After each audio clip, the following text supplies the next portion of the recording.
di aras, pas dia turun sepertiga malam, terus yang duduk di situ siapa? Nah, ya itu persoalan. Terus kalau Allah duduk di atas aras, apakah Tuhan itu lebih besar daripada aras atau lebih kecil daripada aras? Nah, ini problem lagi. Tidak perlu antum pikirkan. Ini di luar daripada hayalan antum ya. Allah tidak bisa dikiaskan dengan makhluk ya. Antum kalau ingin tahu bagaimana cara Allah turun langit ke dunia, antum harus tahu pertama Allah bagaimana dulu, terus langit dunia seperti apa ya. Baru antum bisa bayangkan bagaimana turunnya Allah, baru antum gandengkan dengan sepertiga malam terakhir. Allah mudah melakukan berbagai kegiatan dalam satu waktu ya. Allah mudah tatkala orang salat, semua orang membaca Al-Fatihah, dalam setiap waktu Allah menjawab perkataan mereka semuanya ya. Makanya Allah mengatakan, jika Allah seorang hamba mengatakan alhamdulillahirabbil alamin, Allah mengatakan hamadani abdi, hambaku mujiku. Kalau dia mengatakan Ar-Rahmanir Rahim, kata Allah majjadani abdi. Maliki yaumiddin, kata Allah asna alayya abdi, hambaku memujaku. Setiap orang yang bicara gitu Allah balas. Bahkan kata Nabi sallallahu alaihi wasallam, "Idza kana ahadukum qama yusalli fa innahu yunaji rabbahu." Jika salah seorang dari kalian sedang berdiri salat, sungguh sedang berhadapan dengan Rabb-nya. Sementara orang salat dalam satu waktu berapa juta orang salat. Allah bisa jawab semua permintaan mereka, Allah bisa bicara mereka dalam satu waktu. Demikian juga wa huwa sari'ul hisab. Allah mudah hisabnya. Allah akan menghisab berapa miliar entah triliun manusia. Allah mudah menghisab apa? Mereka, mudah bagi Allah. Sebagaimana Allah memberi rezeki kepada mereka dalam satu waktu. Allah pun turun, Allah mau kasih dimensinya satu, mungkin itu enggak usah kita pikirkan.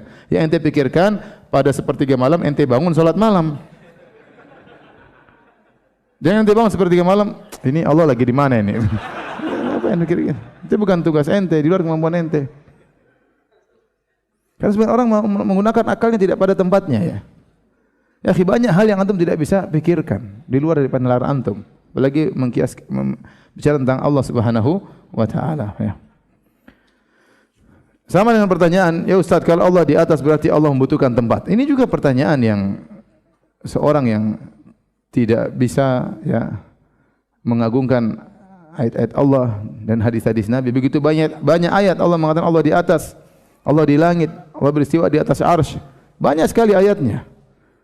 Ya, bahkan dalil bahwasanya Allah di atas, kata Ibnu Qayyim, bal alfani, ada 2000 dalil yang menunjukkan Allah berada di atas. Fitrah juga demikian, menyatakan Allah berada di atas ya. Adapun meyakini bahwasanya kalau di atas berarti Allah butuh kepada tempat. Ya akhi, ya. Sekarang saya tanya sama antum, langit dan bumi. Besaran mana, langit atau bumi? Langit di atas, langit lebih besar daripada bumi. Apakah orang mengatakan langit menempati bumi? Justru sebaliknya, orang mengatakan bumi menempati apa? Langit. Di langit banyak benda-benda langit, ada bumi, ada planet, ada matahari. Ya akhi, langit di atas kita, langit tidak menempati apa? Bumi. Apalagi Allah mengatakan Allahu Akbar, Allah Maha besar. Terus ente bilang kalau Allah di atas, Allah butuh tempat, gimana ceritanya? Ya. Allah mengatakan la tudrikuhul absar wa huwa yudrikul absar. Tidak ada mata yang bisa meliputi Allah saking besarnya. Allahu Akbar, Allah Maha besar. Ibnu Abbas mengatakan tidak langit dan bumi di genggaman kalian kecuali seperti tidak langit dan bumi di genggaman Allah kecuali seperti biji sawi di genggaman kalian. Artinya kita ini makhluk alam semesta ini sangat kecil dibandingkan Allah. Kemudian kita bilang kalau Allah di atas berarti Allah butuh tempat, butuh yang di bawah. Ini semua adalah suudzon terhadap Allah Subhanahu wa taala. Langit di atas tidak butuh kepada yang di bawah. Tidak menempati bumi, tidak ada tiang bi ghairi amadin tarawnaha. Rafa'as samawati bi ghairi amadin tarawnaha. Kata Allah, Allah mengangkat langit tanpa ada tiang yang menyangganya, tidak ada. Langit tidak, kalau bumi hancur langit pun tidak akan jatuh, enggak. Kemudian kita berpikir kalau Allah di atas berarti Allah butuh tempat di bawah. Gara-gara akal kita enggak nyambung, akhirnya semua ayat kita tolak. Oh bukan begitu, oh bukan begitu. Ratusan dalil mengatakan Allah di atas, bukan begitu, ditakwil. Capek ente mentakwil.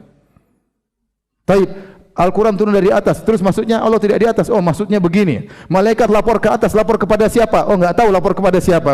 Terus amalan naik ke atas, oh ke atas maksudnya kemana? Bingung. Allah turun ke langit bumi. Allah, kalau Allah turun ke langit bumi berarti Allah di atas. Allah enggak di atas. Itu yang turun apa? Rahmatnya. Cuma rahmat cuma sampai langit dunia, enggak sampai ke kita, ngapain? Oh maksudnya malaikat yang turun. Kalau malaikat turun, nah malaikat, kenapa Allah berkata hal min da'in? Siapa yang berdoa kepadaku? Apa malaikat berani berkata demikian? Siapa yang berani minta kepadaku? Ya akhirnya orang tatkala ditakwil-takwil seperti ini, pengagungan terhadap Allah kurang. Coba kalau antum yakin Allah turun, antum semangat bangun. Semangat bangun, saya ingin Allah mendekat kepada hamba-hambanya. Semangat beribadah. Tapi kalau sudah punya syubhat-syubhat, enggak ada. Repot. Kena syubhat semuanya ya.